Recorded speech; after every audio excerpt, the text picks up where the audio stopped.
कहते बाबागिरी और नेतागिरी ये दो ऐसे फन हैं जिसके अंदर आ जाते हैं वो माला माल हो जाता है और कभी फेल होने वाले नहीं। आपका कारोबार, आपकी दुकान, खेत खलियान, ये सब मतलब जो है तबाह हो सकते हैं, नुकसान हो सकता है, खसारा हो सकता है, आप बर्बाद हो सकते हो। खेती आपकी अगर लहलहा रही थी, बारिश आई, पानी आया, बाढ़ आई, तबाह हो गए, बर्बाद हो गए। दुकान चल रही थी, नहीं चली, दुकान बैठ जाती है, आप बर्बाद हो जाओगे। बिजनेस था, नहीं चला, बर्बाद हो जाओगे। कंपनी है, घाटे का सौदा है, नुकसान है इस तिजारत में। लेकिन बाबागिरी और नेतागिरी ये ऊपर ही चढ़ता है, नीचे नहीं आने का नाम होता है। गरीब था, चंद सालों में करोड़पति बन जाता है, अरबपति बन जाता है। इसी तरह की बाबागिरी आप हिंदुस्तान में देखते हैं। एशिया जो है हमारा, इसमें ज्यादा अंधविश्वास पाया जाता है, वो इंडिया हो या पाकिस्तान हो। उसके बाद आप देखें कि ऐसे लोग भी पाए जाते हैं जो आंखें बंद करके किसी पे भरोसा या विश्वास कर लेते हैं। उसके जरा से चमत्कार को वो नमस्कार करने लगते हैं और बहुत से ऐसे जो उसके करामतें गिनवाने लगते हैं। तो देखिए आजकल जो चर्चा में ज्यादा है, एक बाबा धीरेंद्र शास्त्री, ये देखें क्या कह रहे हैं। इन्होंने बाबागिरी के अंदर राजनीति भी शुरू कर दी है। तो अब ये टॉप लेवल के बाबा हैं। मैंने क्या कहा, दोनों चीजें का अगर कोम्बो हो जाए, मिल जाए, तो उसका तो धमाका ही अलग होता है और इनका धमाका ही अलग हो रहा है। पहले आप सुने किस तरह से अब ये राजनीति शुरू कर रहे हैं।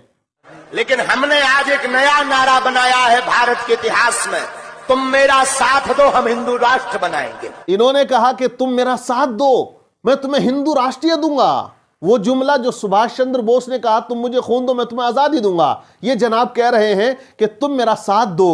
तो इससे ये पता चल गया कि राजनीति इन्होंने अब शुरू कर दी है। जब इनको मीडिया ने घेरना शुरू कर दिया तो वहीं पर इन्होंने अब अपनी दुकान को बचाने के लिए अब ये राजनीति भी शुरू कर दी है। पहले भी इन्होंने कहा था कि बिल्डोजर चला दो और ऐसे घर गिरा दो, बाबा खुश हो जाएंगे। तो इस तरह एक बाबा की जबान से अच्छा नहीं लगता है। हालांकि जो बाबा हैं वो हिंदू मजहब के हो या मुस्लिम मजहब के हो या ईसाई के, वो तोड़ने की बात नहीं, जोड़ने की बात किया करते हैं। हालांकि दूसरे मजाहिब जो, उनके अंदर भी बाबागिरी पाई जाती है, मैं इस बात का इनकार नहीं कर रहा हूं। तो इस्लाम क्या कहता है बाबागिरी को लेकर, क्योंकि एक चैनल ऐसा भी है जो वो ये कहता कि सिर्फ इनको क्यों टारगेट किया जा रहा है।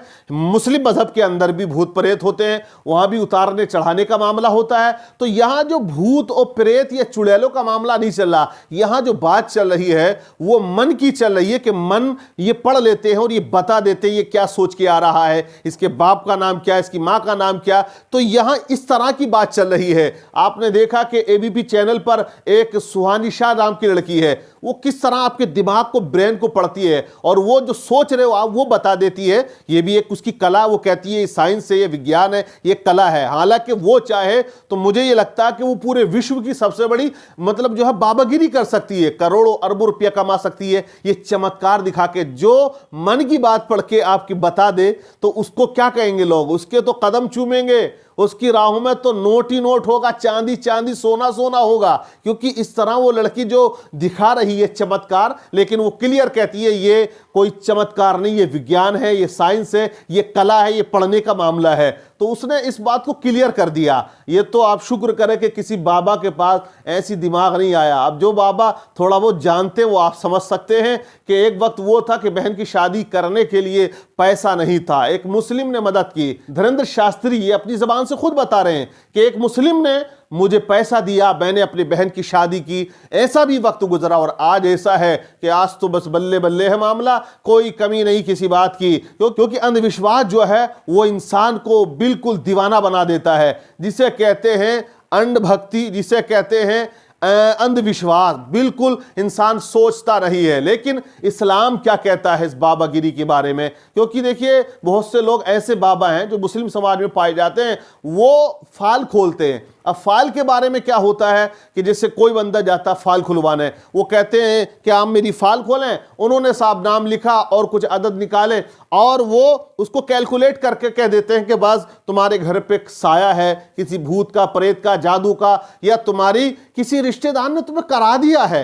ये कराने का जो मामला है ना, ये बड़ा खतरनाक चल रहा है। ये साइकोलॉजी दिमाग में डाल दी बाबा ने। क्योंकि देखिए जब तक बाबा तुम्हारे दिमाग को कब्जे में नहीं करेंगे। उनको नहीं लगेगा कि इसके दिल में जब तक मैं खौफ पैदा नहीं करूंगा मेरी बाबागिरी चमकेगी नहीं, तो वो पहले खौफ पैदा कर देते हैं कि तुम्हारे घर में कारोबार नहीं चलता, पैसा नहीं रुकता, आप आगे नहीं बढ़ पा रहे हैं। तो मामला क्या, बोले करा रखा है, बंदिश है, दुकान आपकी चलेगी नहीं, अब उसके लिए आपको ये खर्च होगा, आपका इतना पैसा लगेगा। तो इस तरह की दुकानें बेशुमार आपको मिल जाएंगी। हालांकि इस्लाम ये कहता है कि गैब का इल्म किसी को नहीं है, अल्लाह को इल्म गैब है, अल्लाह के रसूल को इल्म गैब है, और अल्लाह ने जिसे अता किया है उसको इल्म गैब है। ऐसे किसी इंसान को वो गैब की बातें नहीं बता सकता है। लेकिन आज ऐसी दुकानदारियां बहुत ज़्यादा चल रही हैं और लोग मार्केट में बैठे हुए हैं जो लूट मार कर रहे हैं। रिश्तेदारियां खराब हो चुकी हैं, सास बहुओं के रिश्तों के अंदर बिल्कुल दरार पड़ी हुई है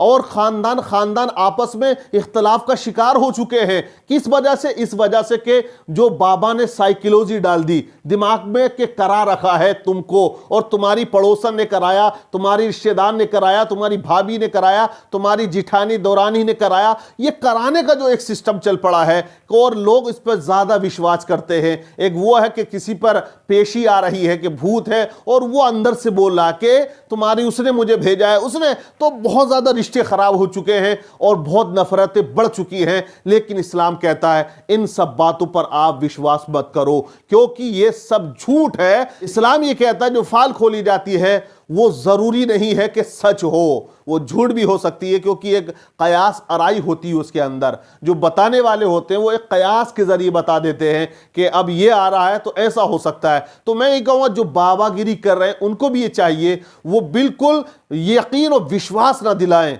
ये कहें कि एक इशारा ऐसा है, हम मजबूती से नहीं कह सकते हैं, तो इसमें आपकी भी बचत होगी। मरने के बाद कल बचाव होगा आपका, वरना हिसाब देना पड़ेगा आपको। अगर आप बिल्कुल कंफर्म कर दोगे, ओके कर दोगे किसी भी मामले को, तो इसमें ज़रूर आपकी पकड़ होगी। आपकी वजह से रिश्ते अगर टूटे हैं, नफरतें बढ़ी हैं और लोग अगर खसारे में गए हैं, गरीब का पैसा अगर नाजायज़ लूटा है, आपने खाया है, तो वो कहीं ना कहीं आपका निकल जाएगा दुनिया के अंदर ही, वो आपकी औलाद पर लगे या कहीं और ऐसा केस आपके साथ बन जाए कि वो तमाम रुपया उसमें लग जाए, तुम्हारा चैन सुकून, या कोई ऐसी बीमारी में मुलविस हो जाओ कि जिससे तुम्हारा सारा रुपया बर्बाद हो, चैन और सुकून शांति। इसलिए वो काम करे जिससे अल्लाह राजी हो, अल्लाह के रसूल राजी हो, और अंधविश्वासी को बढ़ावा ना दे। जो ठीक है वो करें, कुरान और हदीस की रोशनी में जो इलाज का तरीका है वाकई वो करना चाहिए। अगर किसी पर सहर है, जादू है, कोई और आफात व बलियाद है, तो कुरान और हदीस की रोशनी में आप इलाज करें, इंशाअल्लाह उसमें फ़ायदा भी होता है और आपको भी कामयाबी मिलेगी और आपकी वजह से किसी को फ़ायदा होगा, दुआएं मिलेंगी और मखलूक की खुदा की खिदमत होगी। आप लोग क्या कहना चाहेंगे इस फाल के बारे में? कमेंट्स करके ज़रूर बताएं और वीडियो को ज़्यादा से ज़्यादा शेयर करें।